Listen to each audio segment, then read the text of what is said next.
हो जाए और हमारा लक्ष्य पूरा हो जाए। समय बहुत कम है प्रिय आत्मन, समय बहुत कम है। समय तो बहुत बीत गया, बातों ही बातों में जीवन बीत गया।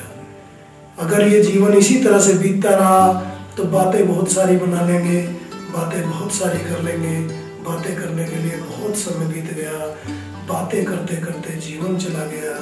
इन बातों में कुछ नहीं रखा है। अब तो हमें जानना होगा उस परम को, आखिर वो विधा क्या है, उसको जाना कैसे जा सकता है, कैसे उसको पहचाने, कैसे उसे जाने। अगर यदि कोई उसका मार्ग बताता है तो हमें मार्ग जानना है, बातें नहीं सुननी है। बातें बहुत हो चुकी, बातें हमने भी बहुत बनाई, बातें तुमने भी बहुत बनाई, बातें तुमने भी बहुत सुनी, बातें हमने भी बहुत सुनी, बातें तुमने भी बहुत कही, हमने भी बहुत कही, लिखा पढ़ा बहुत सुना।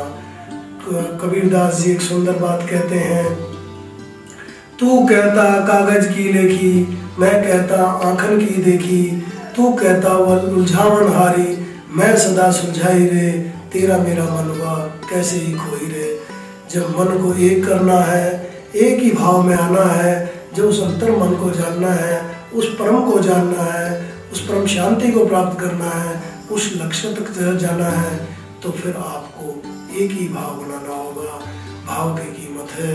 गुरु गोरखनाथ बाबा कहते हैं, बचुआ रे भाव की कीमत है संसार में, भाव ही सब कुछ है।